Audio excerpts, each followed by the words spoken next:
a concrete response why the slaughter fee was low. Maybe the number of animals that were brought to be slaughtered were fewer. That could be the reason.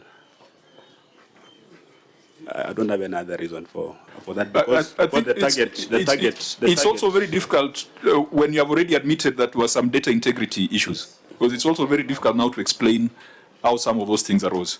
Because I thought it would have been easier to say, yes, we have had challenges, we have data integrity issues, we have migration issues, and therefore, what then should we recommend? Because if you try to explain numbers, yeah, that's what I began by saying, which in your view are not verifiable, then I've already said that the system can't replace the mindset. Yeah, that's what I said. But you know, when you ask for information, I'm providing it, and then somewhere it becomes defensive, and the information is here.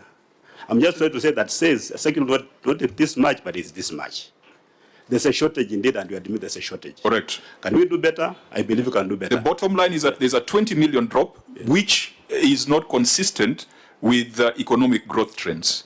Now, the question on the ROR asked by both Senator Cherargei and Senator Maruma. As a county government, we've not been able to have a substantive receipt of revenue for some time. Actually, our last attempt to have one also failed. So we've been having acting receivers of revenue. I think we've had three now. Mr. Gisaka has been in office for the last 6 months or so. And all these changes are just in an attempt to get it right in terms of revenue collection. Now, Governor, the gentleman to your left is CC Finance. Yes. Should advise you that pursuant to PFM Act Section 165(2)A, there is nothing like an acting receiver of revenue. It requires the CEC Finance to designate in writing a receiver of revenue. While they have been designated, they are not acting, they are substantive. CEC, have you designated in writing a receiver of revenue? Because there's nothing, you can have director revenue that can be acting, but the receiver of revenue is appointed, and whether they are an intern or whether they are substantive as long as the appointment is in force. This is a responsibility of CC Finance pursuant to Section 165(2)A of the PFM Act. Thank you, Honorable Chair. I have designated him as the receiver of revenue, but the acting director of revenue. But so there's nothing like acting receiver of revenue. They can be acting director of revenue, but as long as the designation lasts, they're substantive. And they take responsibility for any material non-disclosure or any shortfalls in the receiver of revenue statements. So now, members, we probably need to proceed because I think Governor has admitted that there's a problem, even though there is attributes it perhaps to a cost that we do not agree with. But if you look at even the performance, OSR potential of 2 billion, and you are effectively just collecting 261 million, because 209 is from hospitals, NHIF rebates and facility fees. We have sat here, 261 million is perhaps equivalent to what Turkana collects. We were in Turkana last week. I've asked Senator Chesang, because I appreciate that Transnzoia compared with the Homa Bay, I think Transnzoia, the gross county product would be higher. Even the per capita income could be higher. I think it's a much wealthier county. Homa Bay collects 1.2 billion. If you reduce the hospital fees of 800, it's still 400 million. Transnzoia, with all its wealth and potential, is collecting 261 million. What is the problem, Governor, broadly speaking? And maybe as you respond, I can allow Senator Cherargei to chip in. Maybe as you make a ruling on the under collection of 20 million, and we should not gloss over. I think the reason we ask a governor, the substantive office holders, is for accountability purposes, so that if the committee recommend further action, we know who dwell. So the under collection of 20 million, Chair, must be looked into. Somebody must be held accountable. And finally, Chair, I ask a question which I think, Governor, you either deliberately choose to ignore or you didn't want to. I wanted to find out what is the agency fees or the maintenance fees of this system.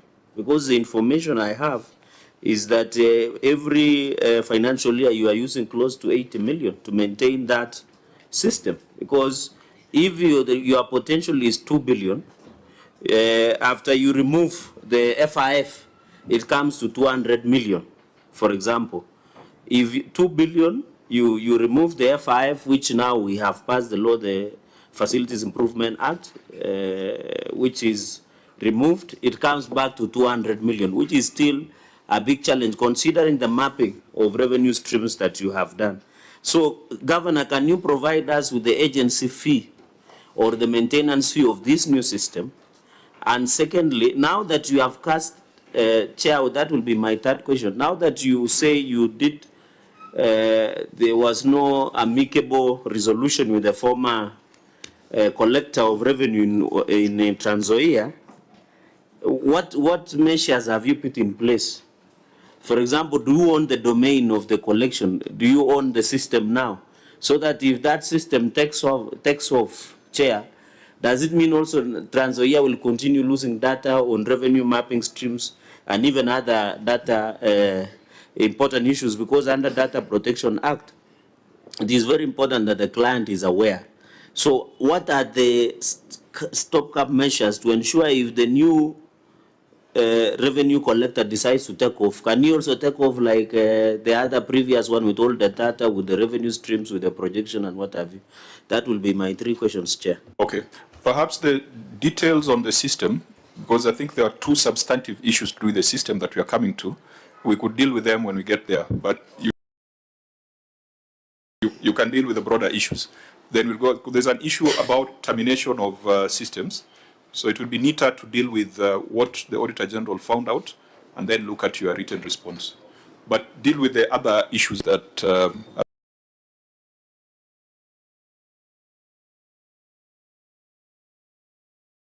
have been raised.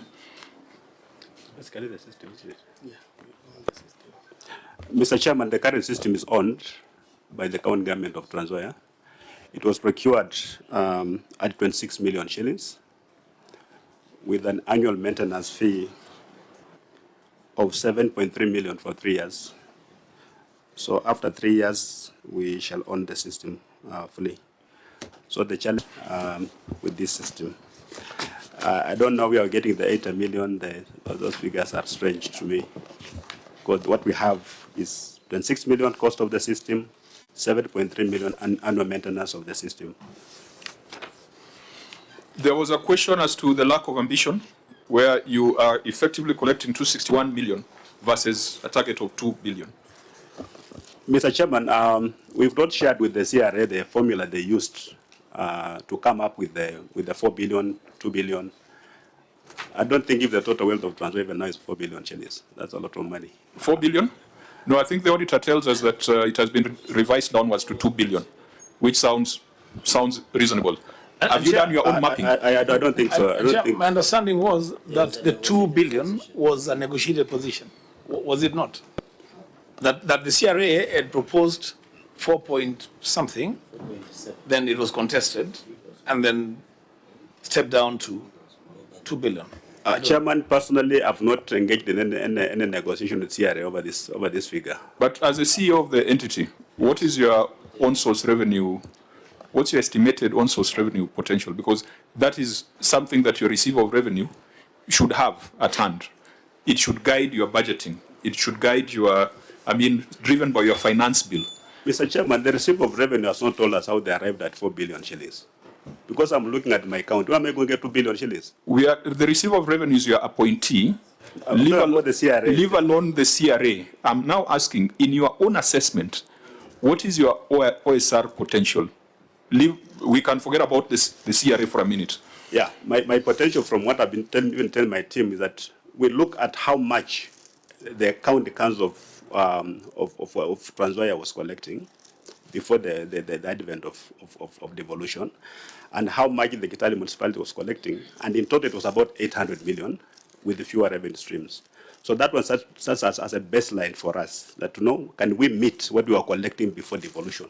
That's 800 million. We can put a markup, maybe 400 million. That will give us about 1.2 billion. It's reasonable, can be explained. But this other one of 4 billion really is just big. So even if you are to use the 800 million, the fact is you are collecting just about a quarter of what the defunct authorities were collecting. True. Isn't that a cause for concern? Major cause. So I think we now need to understand some of the measures being taken. Chair Makiu, this is 15 years down the line. When the economy has grown. When the municipalities were collecting 800, you are collecting a quarter. So it means there is a bigger problem. And I thought the governor, you said you have mapped more revenue streams, which are much more than other municipalities. So where is the challenge? And I remember when we went through ICT committee, and Governor, at that point you told us that some officers had been fired because they have been pocketing revenue. Is it still the position? Actually, the problem we had was initially all revenue collectors were voluntary staff. So we actually recruited revenue officers. And we can demonstrate that after that, we've had some significant improvement in revenue collection. But as I admitted, and my team here knows, that we have the problem with the mindset, where people still cut corners. That because I believe there's no revenue officer who can know that you have not paid revenue and let you go. They can't. So they really know we're supposed to pay and pay what. But it's some kind of unholy, alliances out there. It's an internal problem that we're really trying to sort out.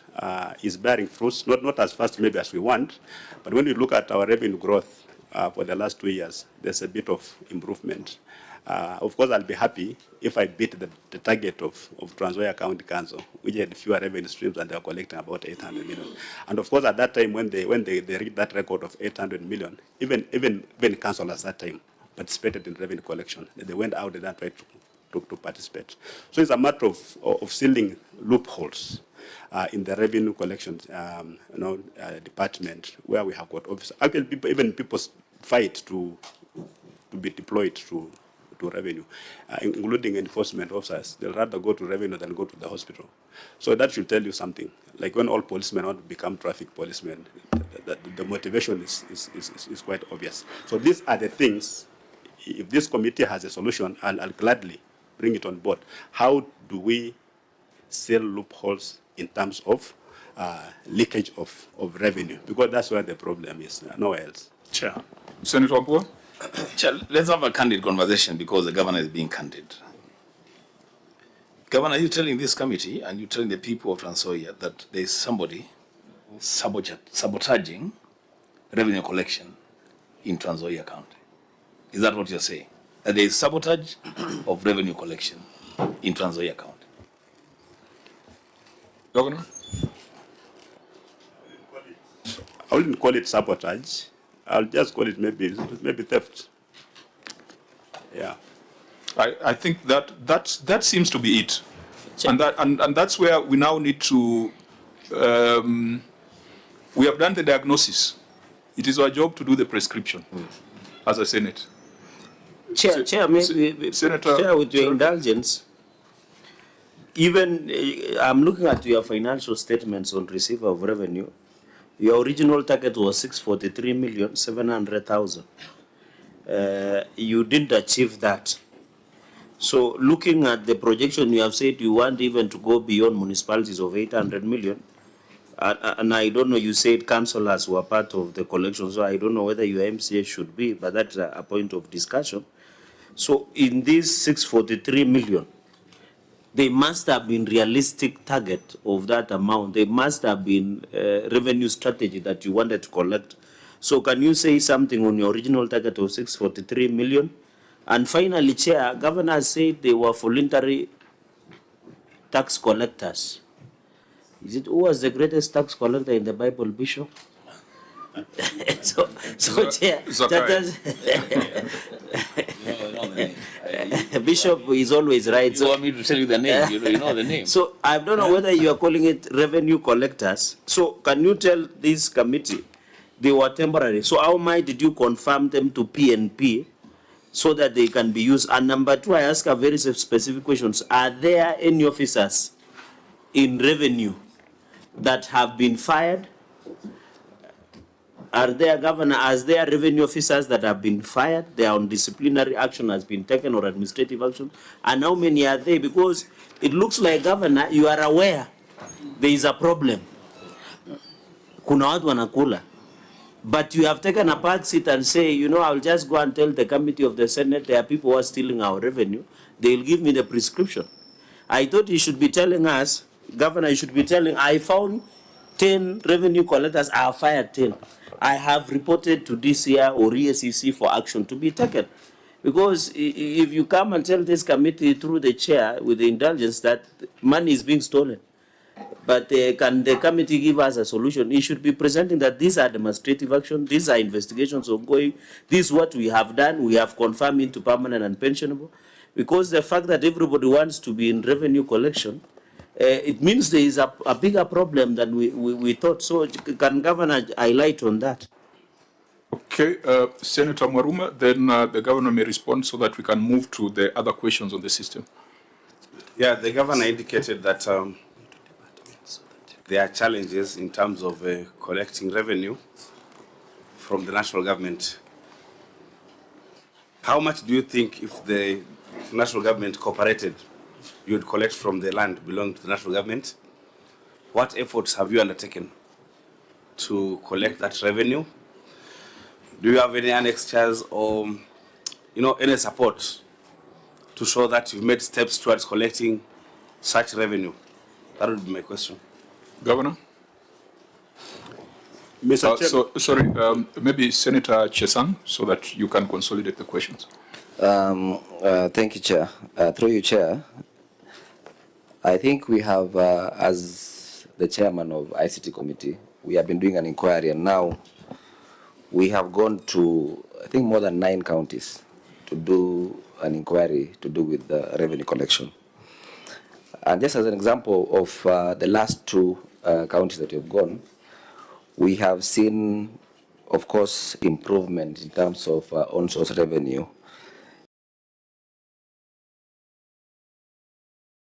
In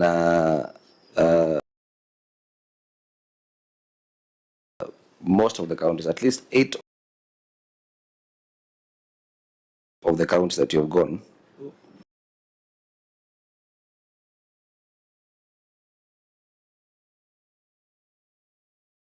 we have seen improvement. For example, in Machakos,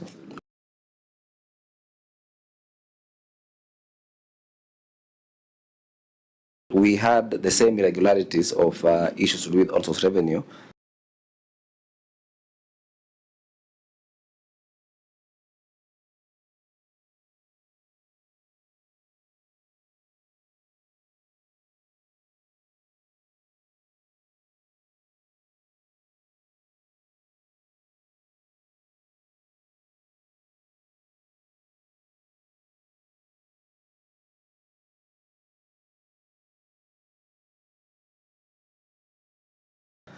And when we went there, we found out that the governor had fired, I think, a few staff, I think around 30, around 30 staff that were found doctoring the system and trying to,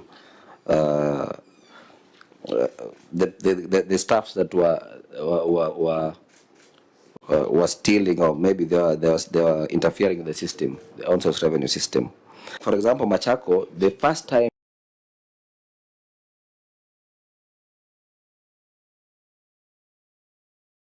they sourced their system, they were collecting 30 million. So then later they went to 200, and now they're doing 775 million. The same with Kiambu County, they were doing 2.9 million before the EPR system, billion. And as per now, they are collecting 5. It is the prerogative of the governor just to be serious with this, with the staff, or maybe the issues where he thinks there might be a problem, because you can't honestly be telling us that the slaughterhouse only collected 38,000. Because we people of Transnzoia, I think, apart from where we come from, we can afford meat at least, I'm sure. So there must be a problem in the system. Yeah, there's definitely a problem. The governor has owned up.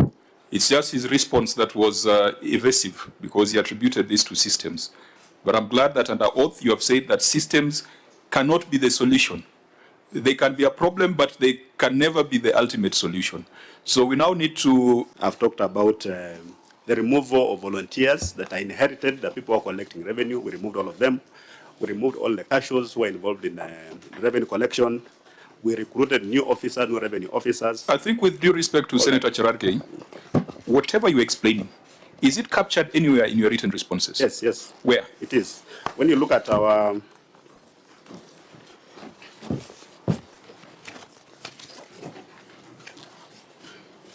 on page 15.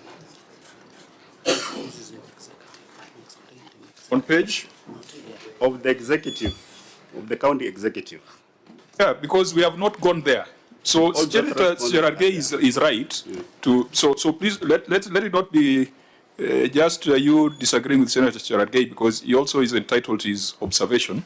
I think just process your thoughts through the chair. And Chairman, there is no matter that has exercised my mind as the governor of Transnzoia and revenue. That is the matter that gives me sleepless nights. Because I need to employ more people, the wage bill is high. To accommodate that, I need more revenue. And my officers know that. We've actually participated in all these things to ensure that we up our revenue. So really, it's not that we have not done anything. On the national government, we've got a lot of property that's owned by the national government, including Kenya Seed. The Agricultural Development Corporation has got over 40,000 acres in Transnzoia. We've got Kenya Railways, we've got Kefis, we've got Kalro, all those. But not all of them are paying land rates as they should. I think the only one which is most cooperative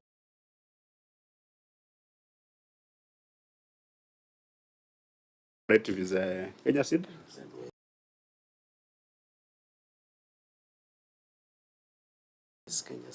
Kenya Seed. Kenya Seed. Railways had huge areas. Those are much.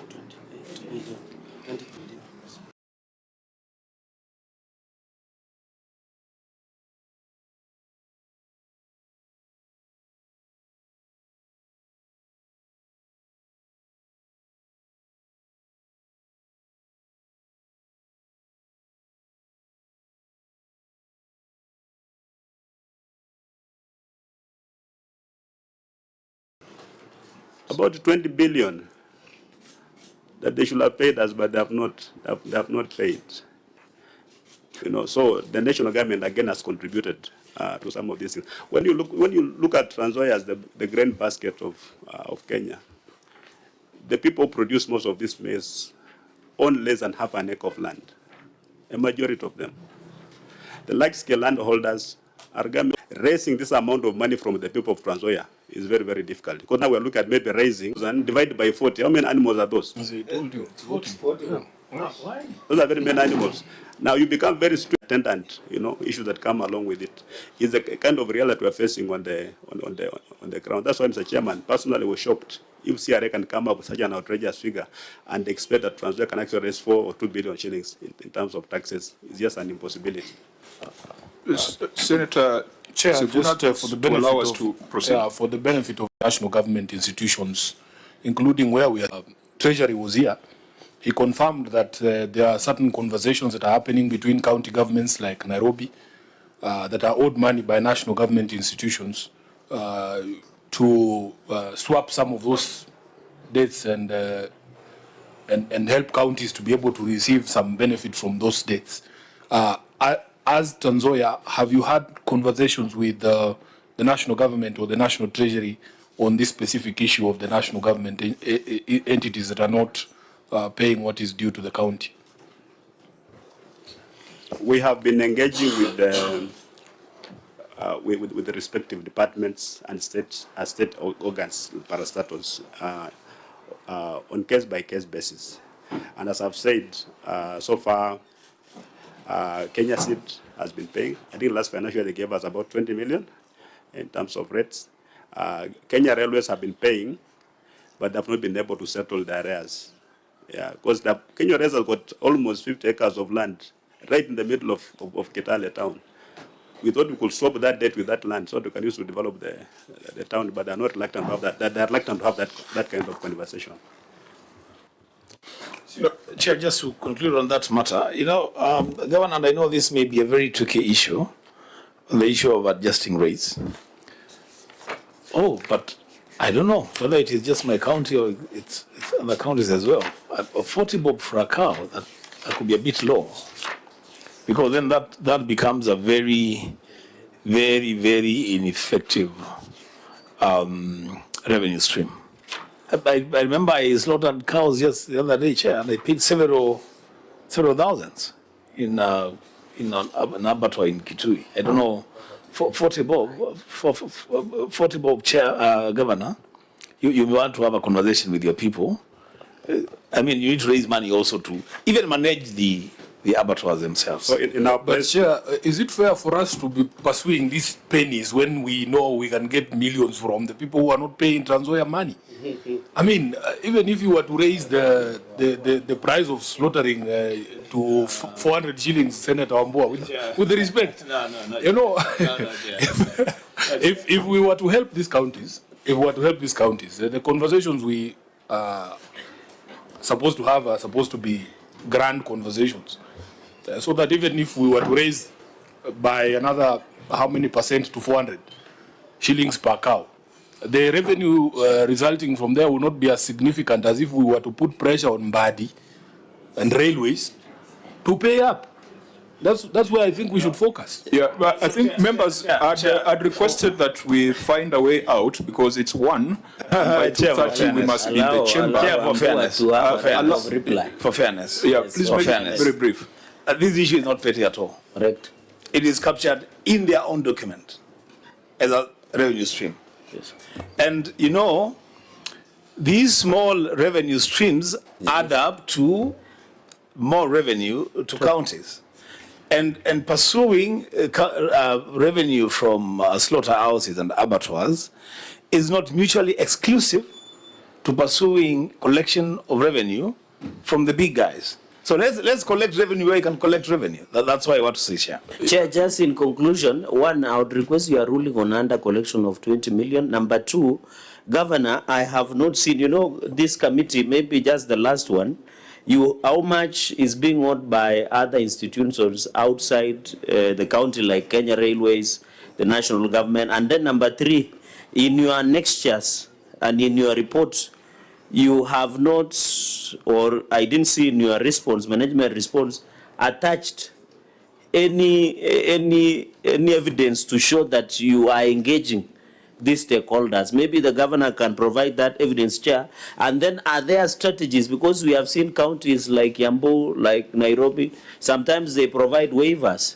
Sometimes so that they encourage pay up of, and it is provided under the PMF Act. So, Governor, are there any strategies?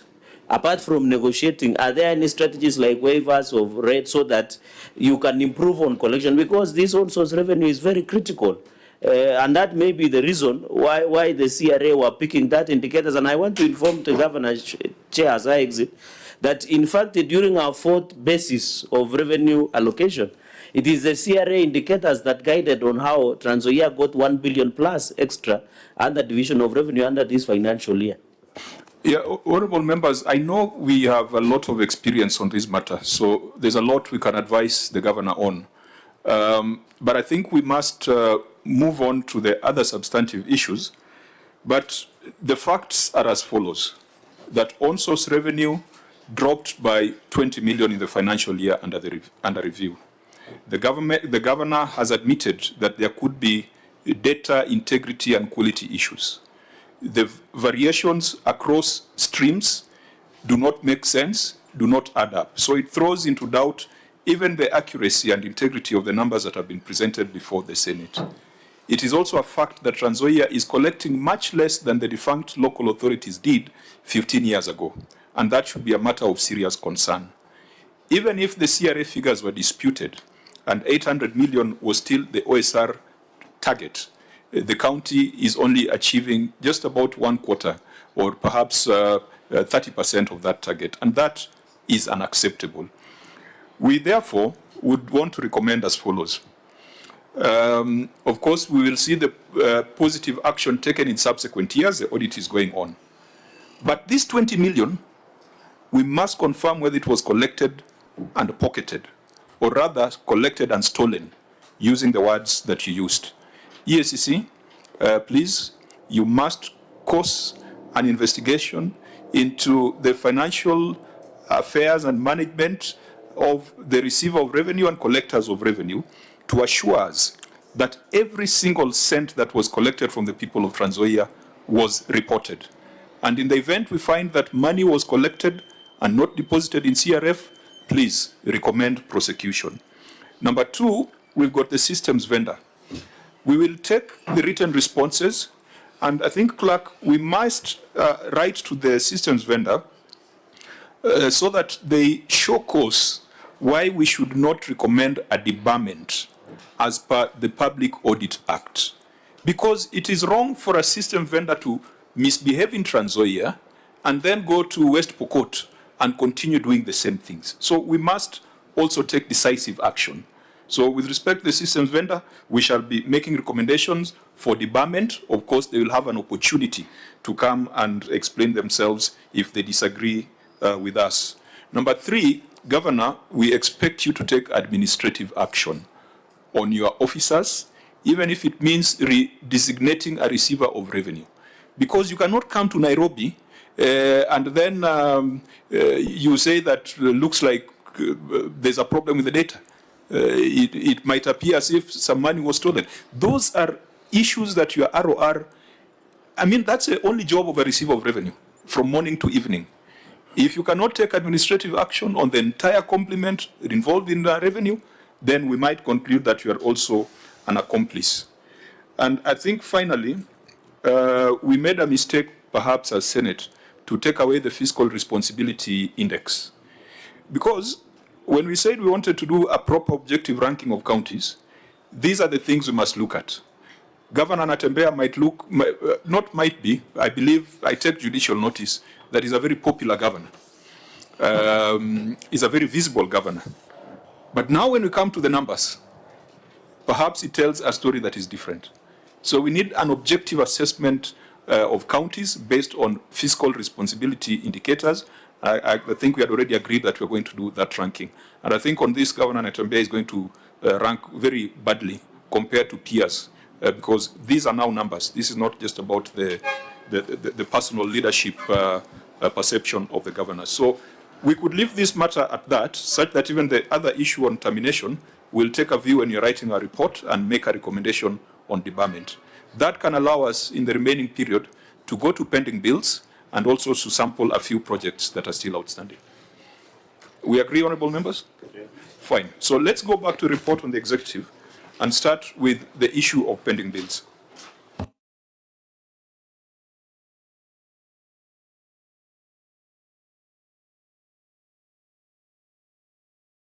OAG, you will read your finding under pending accounts payables.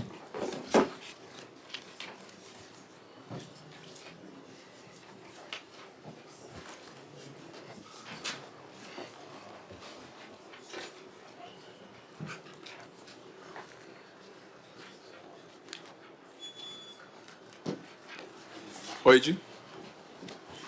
Thank you, Chair. Pending accounts payables. Note 1 under other disclosures to the financial statements reflects pending accounts payables balance of Kenya shillings 1,371,609,319, out of which Kenya shillings 641 244,901 relates to construction of buildings and civil works. Kenya shillings 507,881,305 on supply of goods and Kenya shillings 222,483,113 on services. Failure to settle bills during the year to which they relate distorts the financial statements for that year and adversely affects the provisions for the subsequent year to which they have to be charged. My opinion is not modified in respect of these matters. Thank you, Chair. Okay, Governor, the Senate had made a lengthy recommendation that arose from a resolution of the Senate on guidance on how to settle pending bills. You may now take us through your action taken so that we don't waste time rereading the Senate recommendation. This our response. The county government of Transnzoia had pending bills amounting to Kenya shillings 1,497,561,536. Those are the audited amounts in the financial year under review.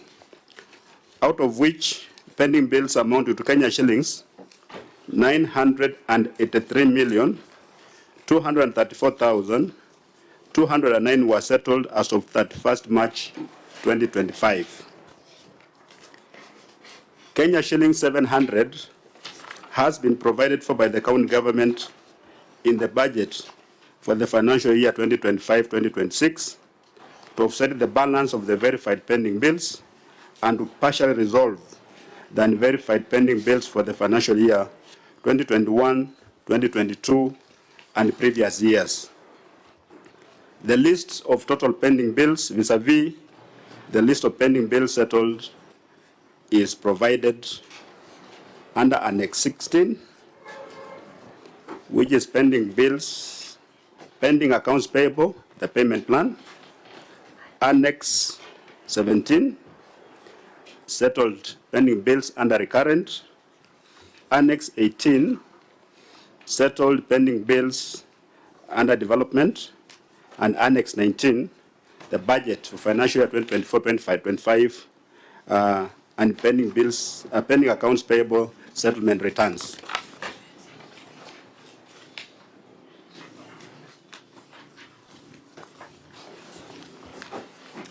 To start off, Auditor General, what number should we be dealing with? Is it 1.497 or 1.371? Thank you, Chair. The audited number is 1.371 billion. Governor, how did this grow by 100 million? Because once you have reported on it, if there's a growth, then that is a matter of great concern. What should be the right number so that we are sure what we are querying?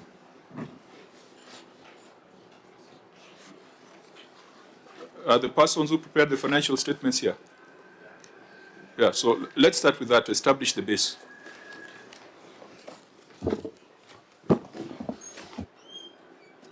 Honorable Chair, I'll respond. What the Office of the Auditor General is referring to, a figure of 1,371,609,319 is actually pending bills that is in relation to merchant payments. Can you speak English, please? Just tell us what number. 1,371,609,319 shillings. There's a gap of 125 million. Just explain. I'm coming to that. That is what we are interested in. Okay. Yeah. We also had some pending bills in relation to staff pending payables of about 16,800,000 in relation to community health promoters that had not been paid for the month ended June 2024.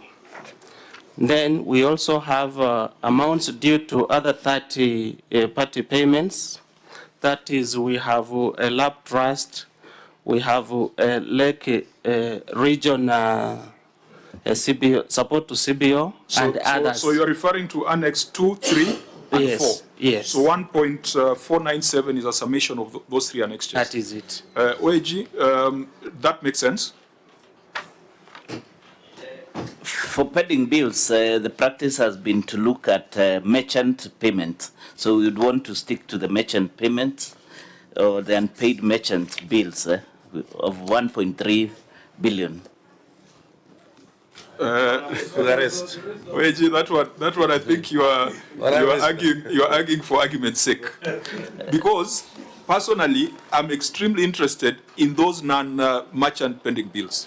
When you have 109 million of statutory contributions that are sitting in the pending bills register, that to me is a bigger risk than even the others. So I think I see what they're explaining, but I also hear you.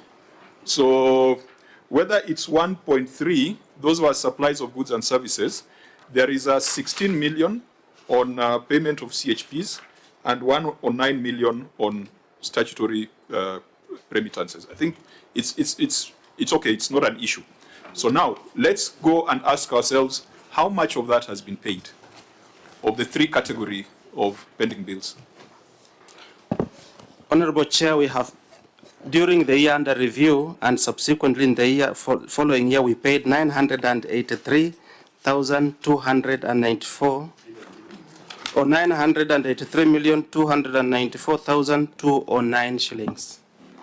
So how does that relate to the merchant, the CHPs, and statutory remittances? Alex, there's an annex. Bring the annex. Because in your financial statements, all the statutory remittances were completely unpaid and remained at 109 million.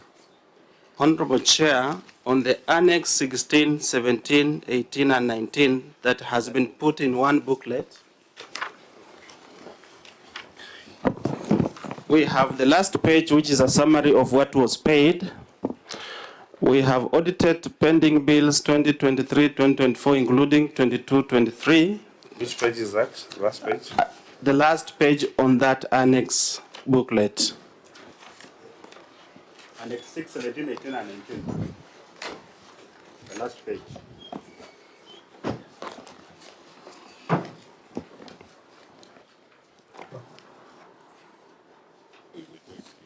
Where we go with this? Total this.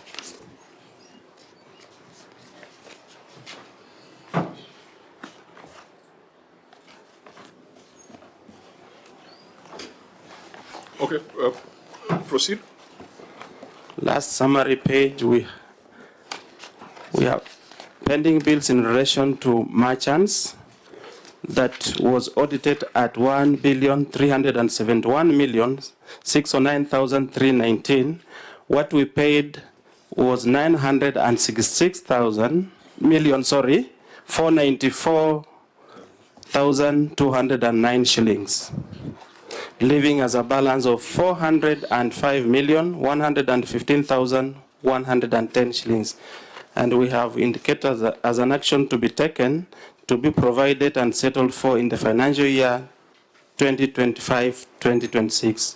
That's what His Excellency was referring to as a provision of 700 million to cover part of that. Did that annexure satisfy a query on the 109 million? Yeah. Where is it?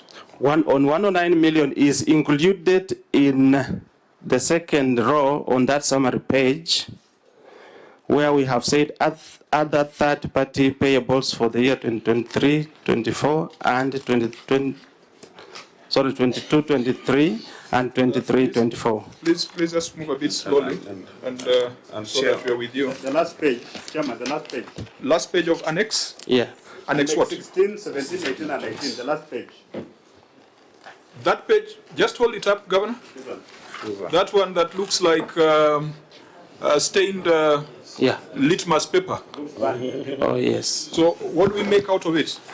It's just a summary of what was paid. Segregated payment of pending bills, as you asked.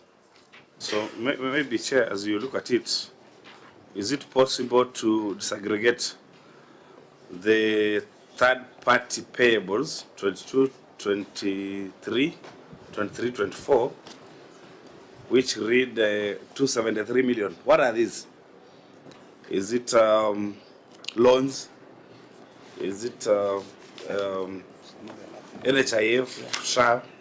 What are they? You've only paid 16 million. And I would be worried if it is loans belonging to workers or employees. I would really be worried.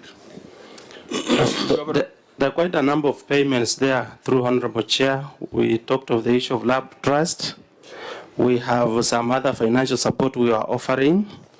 Then we have associations and subscriptions. Officer, I think you might want to approach this from this route. You paid 16.8. Yes. Under that row. Yes. And you had 16.8 in your financial statements. Yes. For stipends for CHPs. Right, Chair. Are those two related? Yes. So that 16.8 was a stipend for CHPs. That is it, your Chair. That leaves out, that means the 109 has not been paid. Yeah, we were not able to settle that. And 109 are statutory, are unremitted pension liabilities, subscriptions, pensions, etc., etc., statutory deductions, which are some of which are effected through the payroll. Why wouldn't you pay that? We actually recognize them as pending payables from prior years, even before August 2022. That is before the current regime. So why we provided them in the financial statements to enable us to have a basis you have for a column payment. Here for date contracted. Yes. We can see the date contracted 2023, 2023, 2022, 2023. Right. So this one you're not running away from. These are statutory deductions unremitted during the financial year of 109 million. Correct. What 109 million relates to the financial year 2022-2023, but what we incurred and accrued was for the financial year 2023-24 was 16,800,000, which we settled, Chair. Why does 109 million sit in your books as unremitted statutory deductions? That is a question. Those were just arrears, They were just arrears. They were inherited arrears. Their pensions, their monies deducted from employees. Yes. Kept by the county government. Yes. And held under the English of inherited arrears. True. Governor, you see the team that you are running? Chairman, I mean, do you understand my concern? Because the money has been deducted from employees. It is sitting somewhere there in the entity. Mr. Chairman, we inherited the debt, not the money. Because this 119 was inherited, money that was due to LAP Fund, NSSF, all those entities. The money was not paid, but we don't know where the money is. Today, as we speak, we remit money as we deduct. Yeah, Governor, there was a colleague of yours who told us that because of these issues of late exchequer releases, sometimes entities pay the net salary to employees. And then you have to look at your cash flow to be able to pay the statutory deductions later. If that is the case, just explain. Just explain. Is that the case in Transnzoia?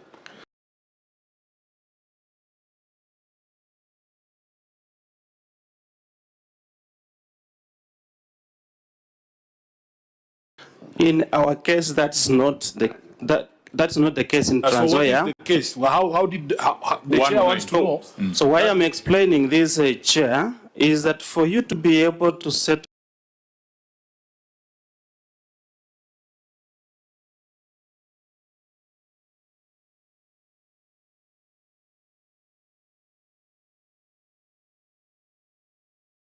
any pending bill, it must be reflected on the face of your financial statements.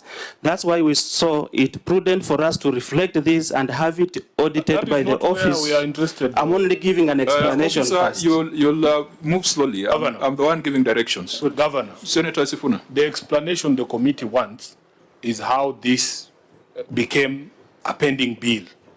Because when you tell us the disease, don't tell us the wrong disease. We will prescribe penalties that were being imposed by KRA on late statutory remittances. It is this committee that made sure KRA held back on that. So the question we're asking, how did the debt arise? That if you explain that, we move on to the next issue. Senator Wambua. Chair, Governor, he said that this 109 is inherited from before 2022. Yeah? And I think he went on to say they inherited the bill, not the money. Not the money. So what the governor is saying is that, yes, he is admitting there is money that was deducted from people's salaries, not remitted where it was supposed to be remitted in previous administrations, and to date that has not been settled. If that is the position, Chair, then perhaps the question would be, what is the county government doing? Because this is actually a criminal act. You know, you have deducted money from a member of staff and you have not remitted. What is the county government doing to fast track the remittances of the 109? I know that's the conversation. I think that is our working definition, as you have described it. So that's what we need to deal with. So that the governor can answer both. There's account.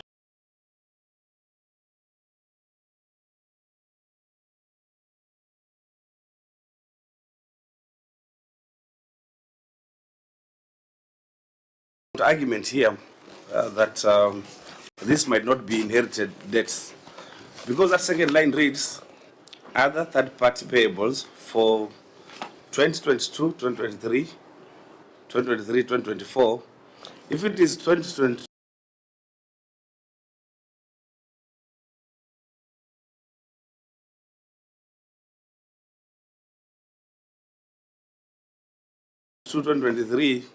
that is the time governor came into office. Yeah, beginning July 1, 2022. And there was no money released by Exchequer, I think in May and June. That money came to be released after elections. So this can't be inherited bills. Okay, yes. So you are varying the working definition. Senator Cherargei. You had said that you could not make photocopies for this committee, but in your payment in item number 311, last sec limited, order 186, you paid payment for purchase of 2 photocopiers, worth 398,000. So, Governor, to tell this committee is a story. We go to this on the issue, says that I'm very keen in your management response. He said he's a truthful man, so I'm assisting him in finding truth. Finally, Governor, you have said to offset the balance of verified pending bills and to partially resolve the unverified pending bills. So which are these unverified pending bills? I really want to know that part. Because I have agreed you have you have given us, and I've looked at your financial statements as by your chief officer has said, is you have 1.4 billion, and you have brought down, including the financial, you have put around, is it 700 million to this financial year of 2025. I'm keen on the partially resolve the unverified pending bills for the financial year 2021, 2022, and prior years. Could you be generous enough with information? Tell us how much is this? Because you have been specific by budgeting 700 million, but you have not tell us how you intend to resolve partially unverified pending bills. And comes to my question, Governor, when you took office, did you do pending bills verification? And where is the report? And how much was verified pending bills? And how much was unverified pending bills? Chair, I yield. Governor? Yeah. Maybe by giving us your version of the working definition of the problem. 109 million, that's in our document. These are debts that were inherited, not just from the first regime of devolution, but all the way to the municipalities and county councils, including the LAP fund and so forth. That's the money that we inherited. So it's appearing in 2023 because we cannot really wish it away. We must put it here and find a way of dealing with it. But as I've said, currently we deduct and we remit. We are very current. You can confirm this one even with the CPF. That's what we are doing. Number two, we've got machines. The chairman, we have machines. True, we bought. We're talking about consumables. You can have a printer, then the photocopier, have got no paper. It's of no use. That's the problem I'm talking about. They don't have finances at the moment. That's why we've got to run into problems in terms of producing these documents. Now, we're talking about the unverified pending bills. When we came into office like another responsible government, we had the assumption of office committee, and one of the things they were looking at was the pending bills. And the figure went to almost about 1.2 billion shillings. And it kept on mutating and increasing. What we did, we formed a committee that was chaired by the former Auditor General, Dr. Edward Oko. He came up with a report that classified eligible and ineligible pending bills.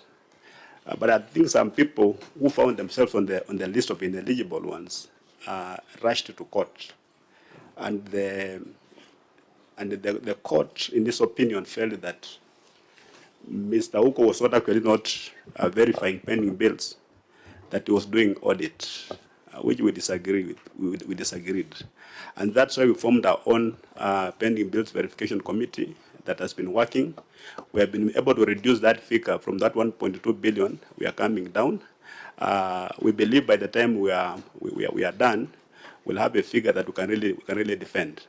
And that's why we've made a provision of 700 million in the current budget, knowing that the pending bills, actually pending bills are about 441 million. But we know you're going to have the inherited pending bills that also need to be paid because this work was done by our own people in Transnzoia, and they've been asking for their money. That explained and verified because we have not yet concluded the verification process. We believe we're going to conclude it during this financial year. If there'll be any money left pending or as an extra from the provision, then of course going to be applied to other needed things within the county. Senator Sifuna and then Controller of Budget may have stepped out.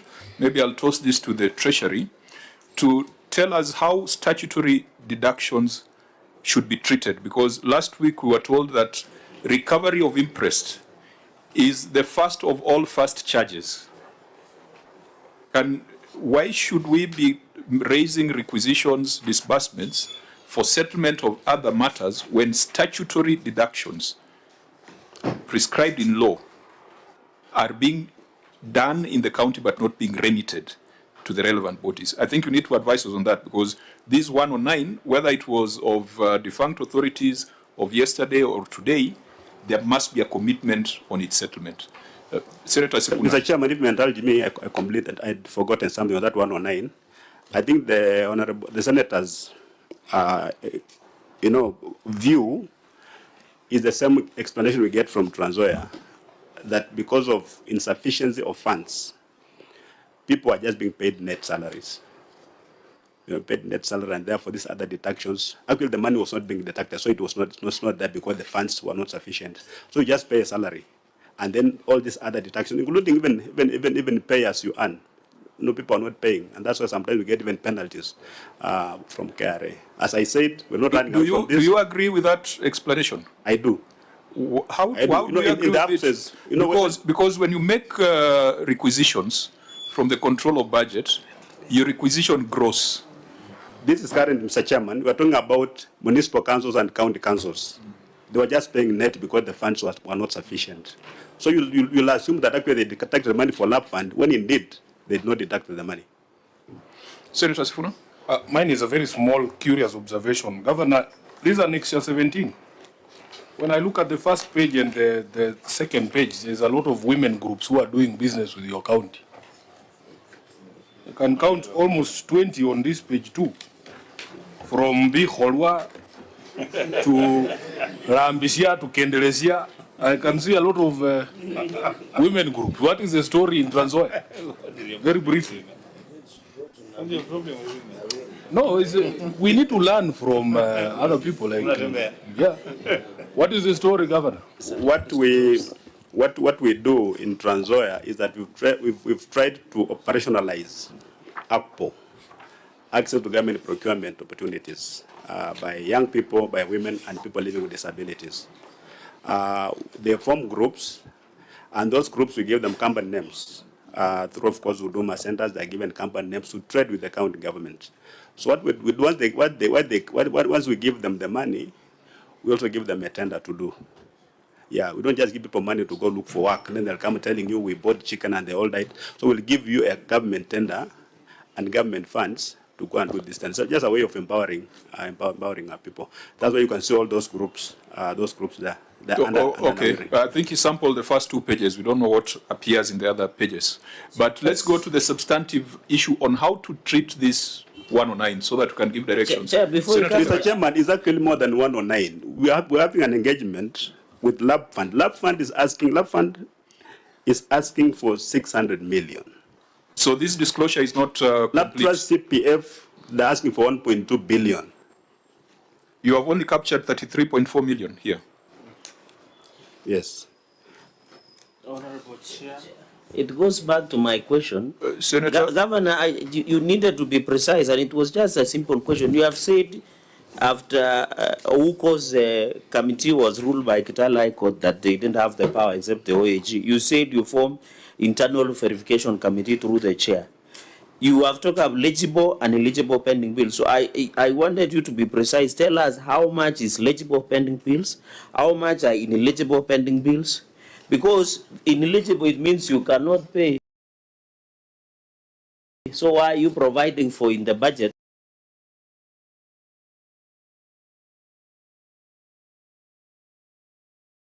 Of 700 million, yet you come back and you say what you are sure of is 241 million that is pending. So give us the global figure that these are eligible pending bills that I form and these are ineligible. Then tell us the story behind it, because you are shifting from 1.2 billion. You are saying you have allocated 700 million in the budget. You are saying you are sure that eligible is 241 million. So what is the story in this verification pending committee? And is it through the chair? Can you provide that report of internal verification? Chairman, what I said was that the former Auditor General, Edward Ouko, chaired the committee on pending bills. His report was challenged in court and it was set aside. We didn't just fold our arms and sat there. We formed our own pending bills verification committee whose work is not complete. But we are hoping it's going to end this financial year. And if it does, we should have some money on the budget to start settling those pending bills. That's why other than the 441 billion. Governor, Senator, what's your Chair, maybe I just wondered how long has been this internal committee been operating? Okay, let's allow the governor to respond. And I hope we could make very brief responses so that we can go to other issues. Thank you, Honorable Chair. The governor has delegated to me the responsibility to respond on that. The internal verification committee was set in July 2024. And part of the term of reference is actually to look at the available documentation in line with pending bills. Remember, for a bill to be eligible, it must have full documentation. So that is part of the terms of reference. Two, the committee is open even to third-party information. Honorable Chairs, we sit here. There are merchants and people who did business or provided service to the county government of Transnzoia who are not even within our knowledge, because when we took over office, we did not have documentary evidence to indicate this is how much they are claiming from us. So part of that, on the TOR, they also receive information because some of them even go to court, secure court decrees to have them paid. So once that is done, we now subjected to the internal verification committee to verify whether internally this debt was incurred or not. So for us to be here and indicate that actually we have a definite figure might not be at this moment, because we don't know even who is coming tomorrow to present information on claiming anything to be paid from Transnzoia County. Thank you, Chair. Unfortunately, are you a member of the institute? Yes, sir. You are a CPA? Member number 11966. What is the expectation when it comes to financial assets reporting under accrual basis in this financial year? We have to ensure we disclose. And so you cannot tell us that you are so uncertain, because in this financial year, you must have certainty. And your responsibility must be to advise the governor that this exercise must come to an end. It cannot be bottomless, because in this financial year, you start recognizing your non-financial assets and liabilities. True. Are rent pending bills part of the non-financial liabilities? They are part of it, Honorable Chair. What I am indicating is that we have a window of about 3 years to ensure full compliance. And actually that is part of what we are doing to ensure that we have verified pending bills to disclose. Chair, as you all know, you cannot just disclose a figure. You cannot be able to place a hand on it by having documentary evidence to support your disclosure. So let's deal with what you have disclosed here. Yeah. Because those are now stories for the future. Yeah. You have disclosed that you had 109 million as statutory deductions. Yes. The governor disputes that. He believes it's a higher figure. But let's go with your disclosure.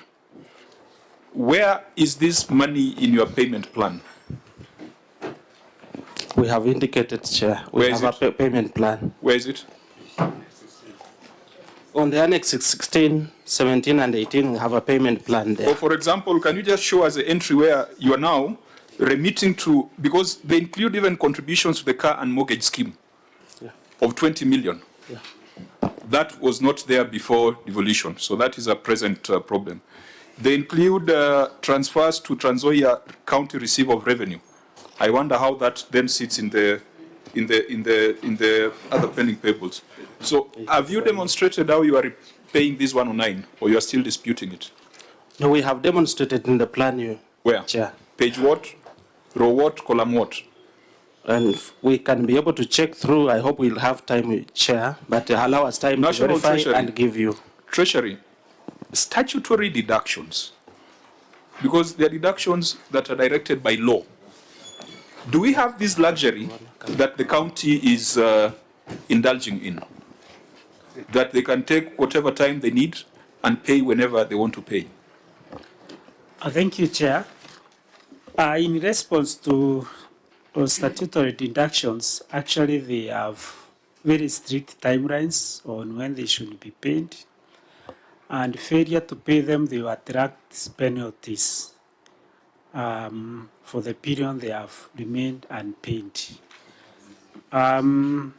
Regarding the pending bills, now that I am on the mic, I would advise the county government that the pending bills that they know for sure, they should disclose them.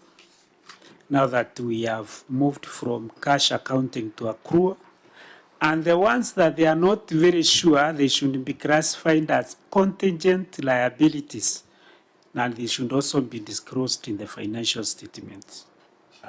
Thank you. Maybe we can also hear from COB. COB, how do you authorize withdrawals when you have statutory deductions that have not been remitted?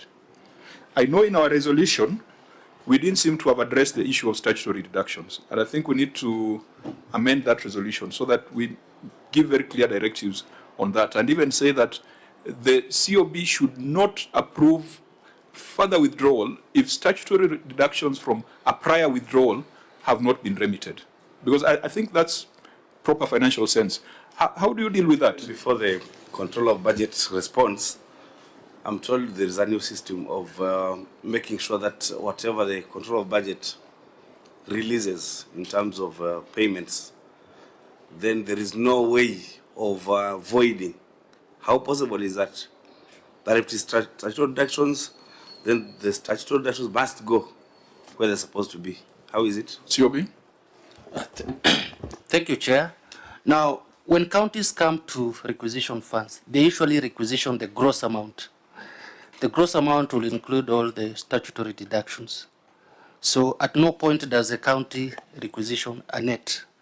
So it is expected that counties once request for the gross amounts, that they will deduct and remit the deductions, statutory deductions, including sometimes where we have check-off loans from staff. So when a county fails to remit those deductions that have been requested, then that is an injustice even to the employees. It's Is like it an injustice or it's an offense? it's an offense because it's So like it's criminal. you are stealing from them. Chair. Senator Ombo. Chair, you know, there's one thing that we seem to be forgetting. I don't know. So if the deductions were not made in the first place, are they still valid pending bills? Because if then the position is that at some point these counties, these entities, like the municipalities or county councils, if they were paying net of the salaries, are we saying that the county is odd? Because the collection and remittance of statutory deductions, counties are acting as agents of KRA. They are collecting on behalf of KRA. So if they have not collected, is it a pending bill? In fact, Chair, just to jog the memory of the committee, the reason why KRA was amenable to the request by this same committee to waive those penalties on late remittances was because they acknowledged that the problem is with the national government. And the question, Chair, back then was, you have a national treasury here, which is responsible for disbursement of money. It disburses money late, counties get into these problems. Then another national agency called KRA is imposing a penalty on late remittances. And that is how they were able to say, this is something we are willing to look at. This was a former CS for Treasury, who was before this committee. So there is that angle that also needs to be considered, in my view. Chair. Reverend from the Treasury, and then Vice Chair. Okay, thank you, Chair. I want to put to into record that the National Treasury eventually pays all the money that is due to the county government. That is by law. We have to remit all the money that is due to the county government. So probably it's an issue of delay or the timing difference, but all in know, eventually the National Treasury is obligated by law to pay all the money that is due to the county government. And therefore, if they did not deduct, there is no way they can say they did not deduct and that employee earned a salary. The employee earned a salary plus the statutory deductions. So as this committee make and deliberation on this matter,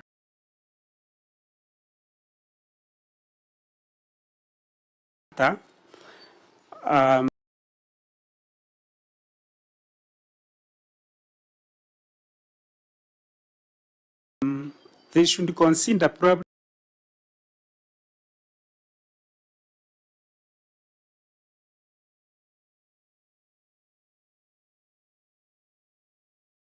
the timing difference, but the aspect of the National Treasury not remitting the money is not there. I think, Reverend, as a man of God, surely, you are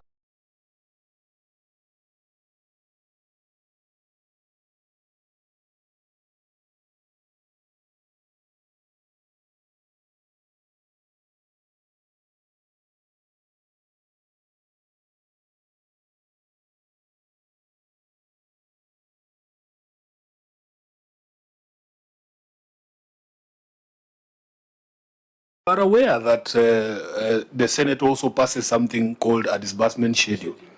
There's a reason why the law requires a disbursement schedule. You cannot say eventually we will pay. Who plans with such things in mind? You have a responsibility to follow what the Senate has done. And the governments approach financial institutions to borrow money to pay salaries.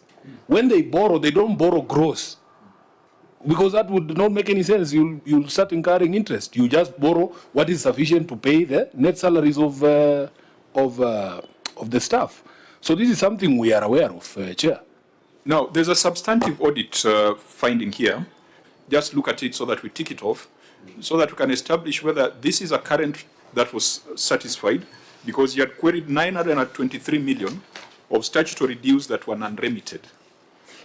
I think it's on page General's report, non-remittance of statutory dues. Yeah. Just read it out, then tell us whether this matter has been addressed, so that we can contextualize this problem. Yes. Thank you, Chair. Non-remittance of statutory dues. Yes, proceed. Analysis of the payroll data revealed that staff were deducted pay-as-you-earn payee amounting to Kenya shillings 530,700,799, national shillings 923,644,572. However, no evidence was provided for audit confirmation to show that the deductions were remitted to the relevant authorities as required. Failure to remit statutory deductions on time contravenes the Income Tax Act, National Hospital Insurance Fund Act, the National Social Security Fund Act, which may result in fines and penalties. In the circumstances, management was in breach of the law. Thank you, Chair. Okay, so our recommendations there captured some of the things that members have spoken about, including KRA not imposing penalties on counties for late statutory deductions where it is caused by late exchequer releases from the National Treasury. I think that's what Senator Sifuna has been trying to amplify. So to avoid wastage of time, we shall not read our recommendation in full. We'll just go to your management response on this. Mr. Chairman, our response is very brief and factual.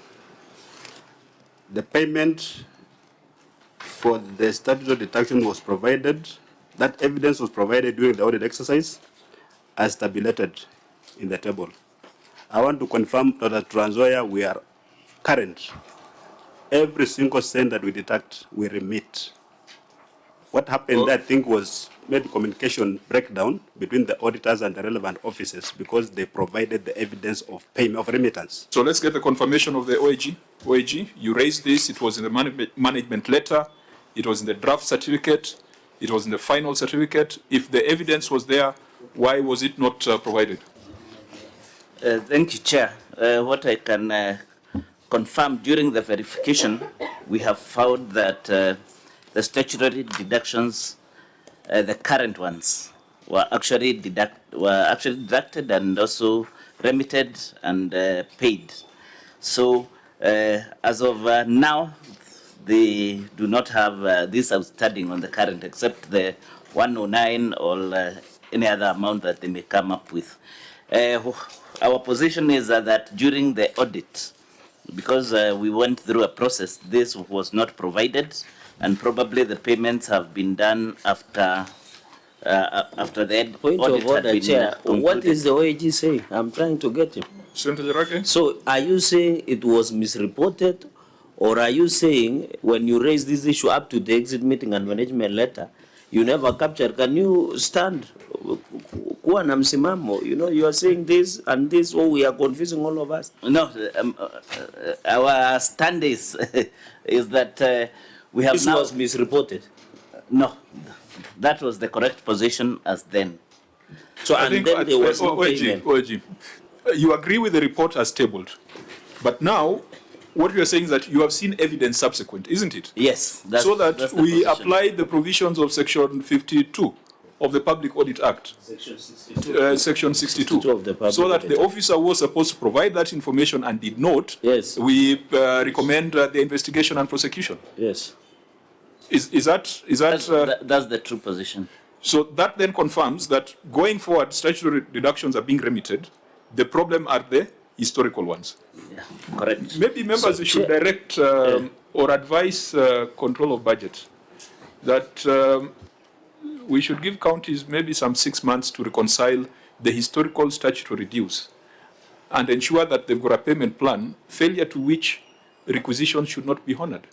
Because if you've got contributions to LAP Fund, LAP Trust, SACCOs, and all those entities, the person suffering is employee.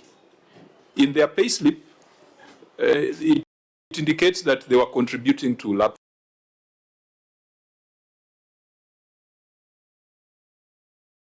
Fund or LAP Trust. But when they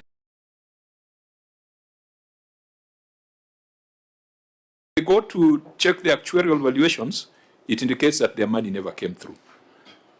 I mean, there has to be a way of closing this, and maybe we can debate internally Mr. Chairman, and agree with the COB on a time frame. Yeah, Governor. Because some of these amounts of money have accrued for a very long period of time. I don't know if it's possible for the county governments. The employee has got no business knowing whether the money was remitted or not. As far as they are concerned, they were employees, their money was remitted. Now you have retired and then there is no pension.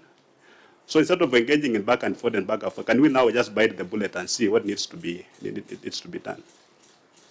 Senator Sifuna, you are indicating that there's a resolution you have made on... I believe so, and the Secretariat can confirm. There was a resolution of the Senate on the question of LAP Fund and LAP Trust. Because as Governor says, we also had a part of the largest part of the Nairobi pending bill of 100 billion is actually monies owed to those two institutions. There was a resolution of the Senate on the same. And from... CPIC. Yes. CPIC did an inquiry on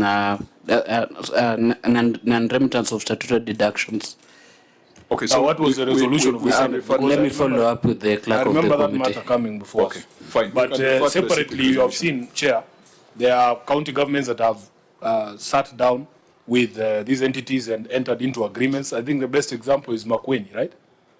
Governor Mutula told us that there is a running agreement with LAP Fund on how they're going to settle this. So what conversations are you having yourself? We have done of course, there are also bad examples like Nairobi where they've done asset swaps without proper validation. Absolutely. Yeah. Chairman, we have done the same, and we've done MOUs with LAP Fund, with LAP Fund. Of course, my main concern is that this money is an investment. So when we do these discussions, we argue in a manner that removes the interest, so that at the end of the day, the pensioner doesn't get what is actually due to them. Yeah. So you're making a compromise, but who is suffering? The person suffering is not part of the negotiation. So you can see we're moving from 1.2 billion and we agree to pay like 300 million. So this amount that you're forfeiting is due to somebody who is not going to get that dues. Honorable Cherargei, then in the next few minutes you can look at a few projects. Chair, maybe, so Governor, in this 700 million that you have allocated in financial year 2025-2026, is 109 part of the payment plan for these statutory deductions? And then number two, you have indicated in your response, which is very brief, that this information was provided. Have you taken any administrative action for non-provision of documentation as per Section 62 of the Public Audit Act? Whether, and then finally, Sifuna, hold your horses. Relax. Finally, Chair, in this non-remittance, you'll have your cherry and you'll bite. Yes. Bishop, can you be praying for Sifuna so that he can hold his horses? Chair, and finally, on non-remittance of statutory deductions, in this provision, what is, you have said that Treasury should provide conditional grant. You have had conversation with LAP Fund, LAP Trust, and maybe KRA. In this 109, are there interests that they have charged on this 109 million? Thank you, Chair.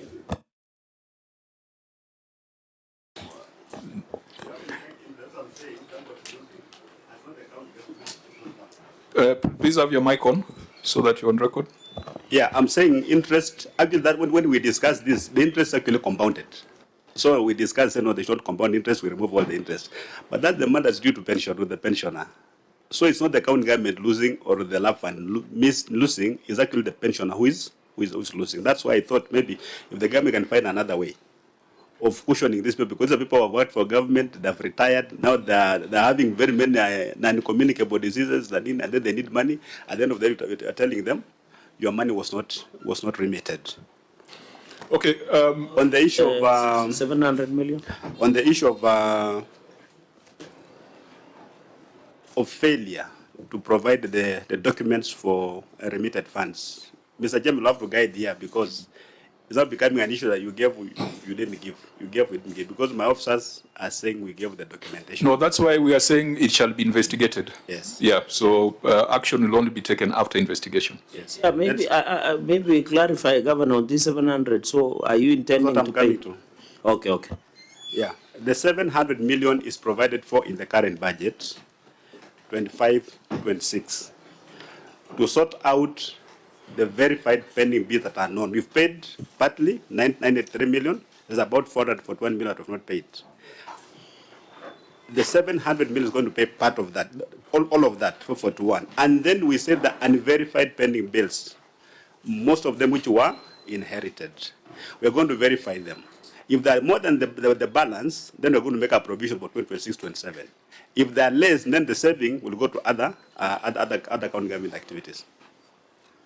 I'm just curious. That 700 million is for 2025, 2026. Yes. What is your development budget for that financial year? I need a budget. Just a figure. Please, let's move quickly. By 2:30, the Speaker will be requiring us in the House. What percentage?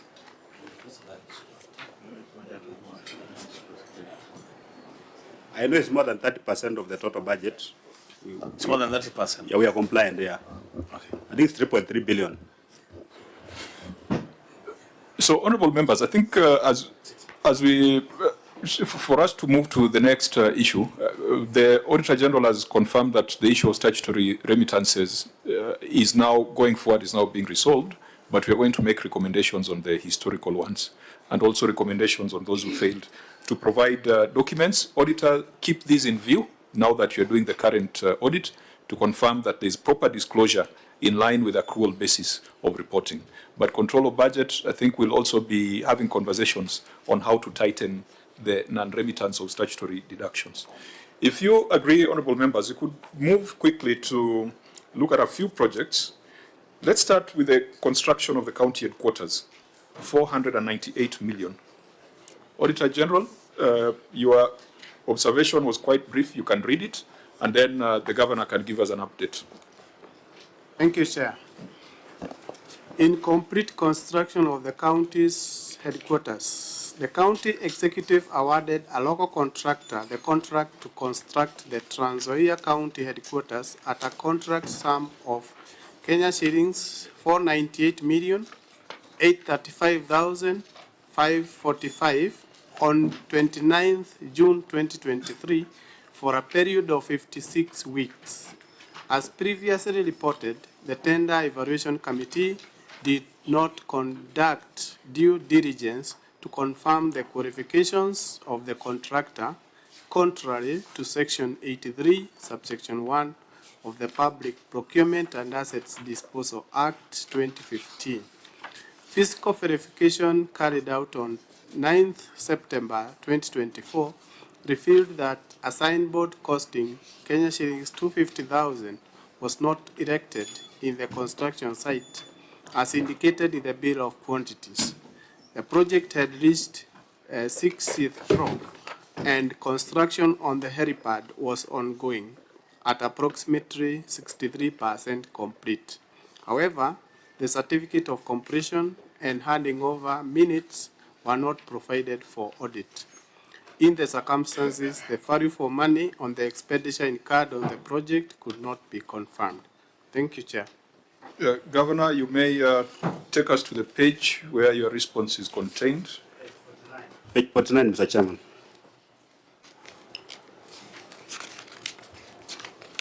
Okay, you may proceed. We gave recommendations in line with prioritization of completion of stalled projects and also administrative action that was proposed there for non-provision of documents. Please give us your response on action taken. The Department of Public Service Management awarded tender number 1293050 of 2022-23 to CM East Africa Construction Limited for the proposed construction of county headquarters at a contract sum of 5 Kenya shillings 498,835,545. Mr. Chairman, the due diligence report was availed but was not considered during the audit exercise. However, the report is available for audit review. On the issue of the signboard is erected. There was an attempt to steal it, but it's now erected at the strategic place. The delay in erecting it was caused by the risk of vandalism, and we have Annex 7, the due diligence report, and Appendix 19.1, the photo of the signboard. The current status, that's at 2024 June. The proposed construction of the Transnzoia County Headquarters overall progress is at 90%, as per the attached architectural consultant's report. Annex 8, the signboard is erected. There is a budgetary allocation attached, that's attached supplementary budget and by financial year 2025-2026. Mr. Chairman, I can confirm that the project is now complete and we are moving in. This was a greenfield. It's not an inherited stall project. No. So you started from scratch? From scratch. From 29th of June, 2023. Yes. 56 weeks ought to have lapsed in August 2024. Yes. Because a year has 52 weeks. Yes. So it is out of scope, yes, as far as time is concerned. Yes, the delays were explained. What are the reasons? Okay. Well, I think let's first establish. So it has gone beyond the time. Has it gone beyond the budget? No. Why the supplementary that you have referred to here? There were external works which were not part of the original design, and these are majorly the perimeter wall. It wasn't there, and then of course the public. What do you call it? Sanitary facilities. So what's a percentage variation so far? Is how much? Huh? No, the money. You're going to pay 50%. Variation. Yes. It's actually 15%.